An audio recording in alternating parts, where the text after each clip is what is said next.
All right, hey everyone. So we have made it. So I literally drove from Drift Week straight down to the Los Angeles Convention Center. So kind of down here, messed up hair. We're just testing out the car earlier. We had some practice runs. So now what we're gonna do now is we got Jeff speaking in the background, and we're gonna be doing a lot of tandem in this car now. And this is the whole yard. So it's right there. It's basically the size of our burnout box. So it's very, very small.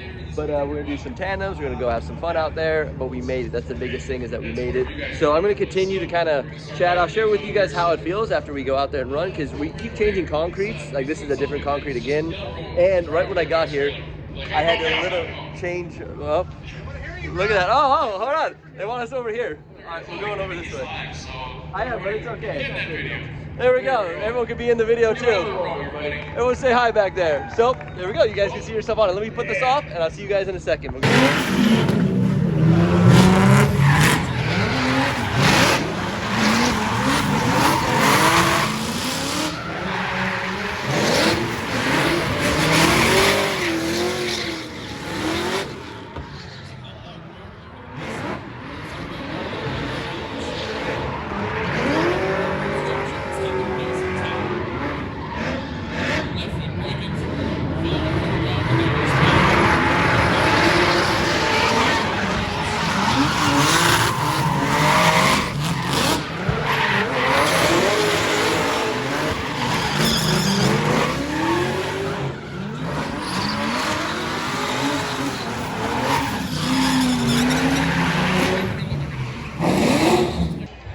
All right, so we just got done running, had a blast out there, 2-car tandem. We couldn't fit 3 cars in there. I think it's kind of sketchy. It's really, really, really small. It's actually the same size. Kevin said that it's the same size as the burnout box in St. Louis, so very, very small. But we just got done. We were over there signing autographs.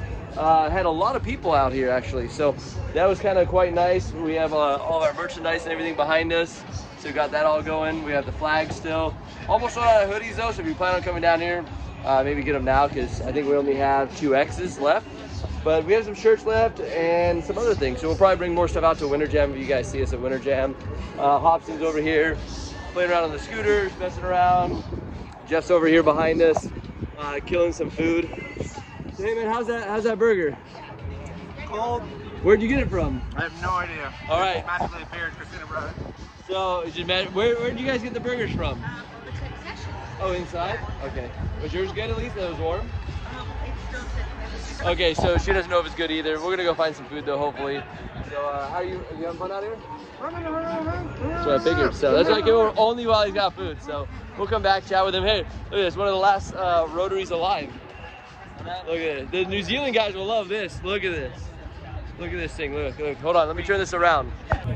Look at that. So for all my New Zealand boys, look, we got the Rotaries. Doritos, right the Doritos. There. I only run spicy, so 3-rotor, turbocharged with some nitrous, because you need the kick out here against these VA guys. Don't you have a guy out there too that kind of helps out a little bit from New Zealand somewhere? Yeah. Who's a shout out for there? Well, I mean, Mad Mike's the homie. He's real cool. But we got a couple Rotary guys that we work with over there. HCT's out in New Zealand, our sequential gearboxes. And then, a lot of the billet stuff is coming from, New Zealand or Australia, just depending on who you're working with. So, yeah, they're good people over there. Look at that. Yeah. Look at that. I'm trying to get over there and drive D1 New Zealand, so that would be super, super cool. Yeah, if anybody needs an extra, I'll follow this guy over if there's 2 cars. So. Look at that. This guy can come over and party with us as well. So, I mean, just all the wastegates and everything else he's got dumping out. Big wastegates, small wastegates.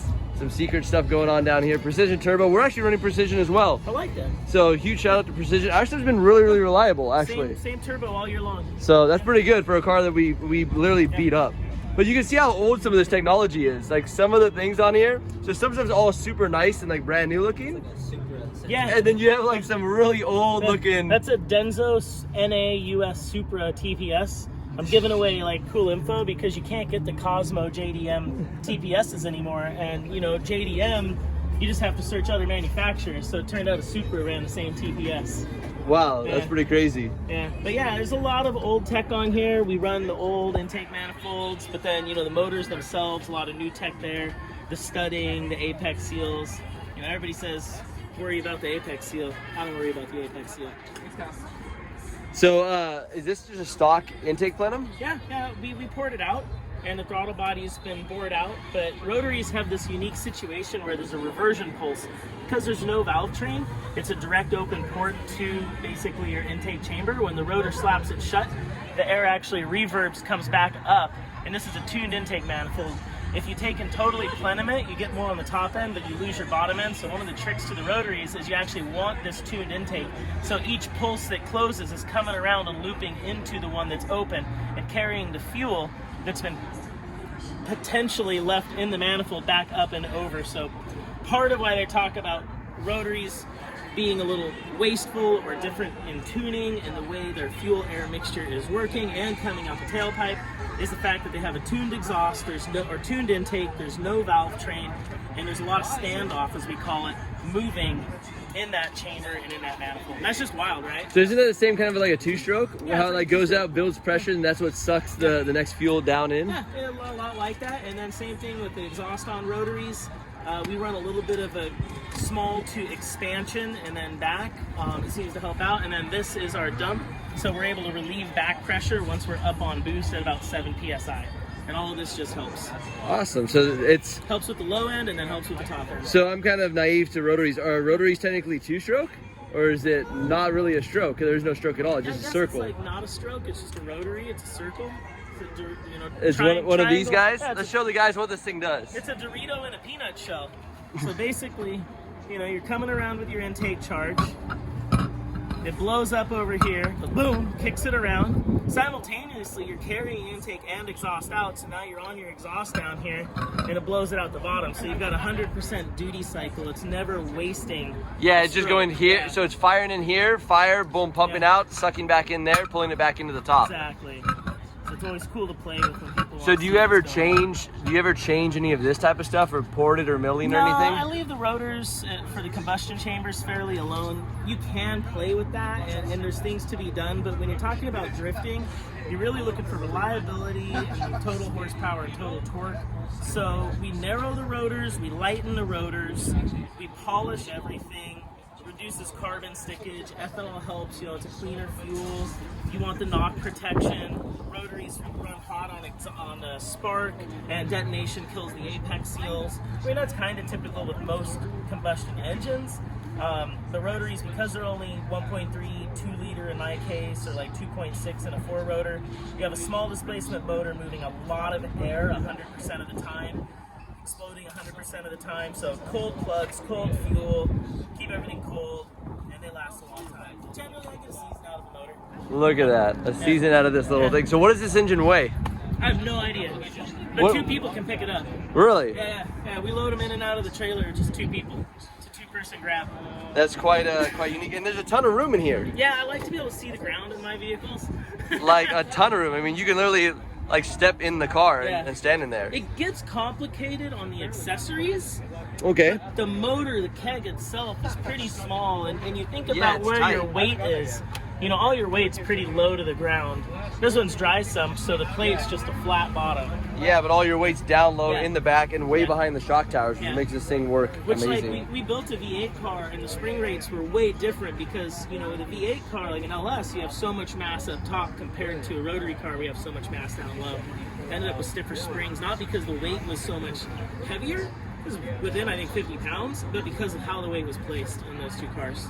Got it. So, craziness. There we go. Follow this guy. What's all your Instagram stuff? Just look up Kyle Mohan Racing. That'll take you there. Instagram, YouTube, the book. Say hi, and I'll try to say hi back. And he does a lot of like builds, how-tos, all kinds of cool stuff with rotary things. So if you need some help with rotaries, you guys got it. I know New Zealanders know how to handle some rotaries. Oh yeah, hit me up. You want to tell me some stuff? I'm always down to listen. We're always down to learn out here too. We're always just trying to have fun. Thank you, Rome. Absolutely. There we go. We're gonna go back to getting ready to drive. So, go do this. Yep. See you guys in a second. So. Anyways, just wanted to kind of show you the versatile setup here. We're running M50 turbo. This is LS. This is rotary. Next to that is Literal's car, which is RB. And then Magnus' supercharged car. And then NA nitrous car, and then Mustang down there. So we kind of got all of them going on, a little bit different style for each car, but the fans love it. We're having fun out here, and we're getting ready to drive again in a couple minutes. So after I drive that, we're gonna chat with a couple more people. I just want to get you guys kind of a vibe of what's going on out here in California. The weather is amazing, so it's December. No, it's right after Thanksgiving, so it's the end of November like 29th or something. And it is probably 75 today. And it'll hold that at night, it'll probably drop down to like 68, 65. So don't know what that is in Celsius, you know, like proper measurements. But that's what it is in our made up Fahrenheit. So hope you guys are enjoying. Give me a second, we'll go do some more stuff.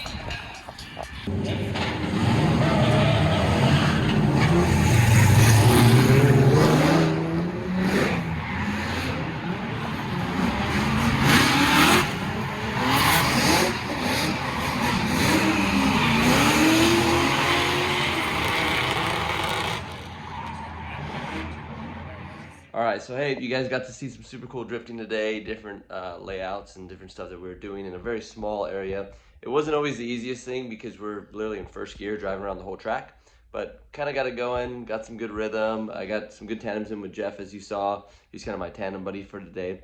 So we are going back tomorrow, so we'll be back there tomorrow first thing in the morning. We'll talk to some other cars about their setup and what they have going on with it as well. And hopefully we get to go inside and check out the inside of the show. So some of the great parts are that we get to go to all these cool shows all over the world.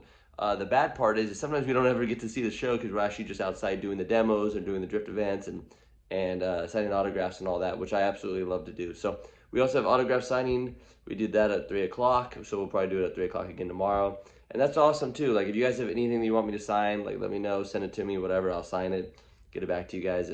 It's super cool. So anything I can do to help the community and push forward, do that. Also, anything on the bottom, like if you have any kind of questions for me or any kind of comments that I can do to either A, give you guys more info or something that I'm not covering that you guys might want to know about. Or if you just want to tell me, hey man, you know, good job, or hey man, bad job, like fix all these things, I will do that too. I'm totally open to criticism, and yeah, pretty much I'm ready to go whenever you guys are. So let me know how I can make these videos better. Let me know what you guys are looking for. And if not, enjoy the videos. And I'm going to do as much as I possibly can. I realize that I'm doing them, yes, for you guys out there. Also for me to kind of look back over my life and the cool stuff I've got to do from drifting and on a daily, weekly basis as I'm building my goals and as I'm going after the championship and all these things. It's kind of a cool little like build up till we stop doing this and do something different. So for now, here we are. We're out drifting. We're having fun, enjoying life. And man, I hope you guys do the same thing. Be inspired. Go out there, do something great. I mean, life's only so long, so do something with it. Enjoy. We'll see you guys tomorrow.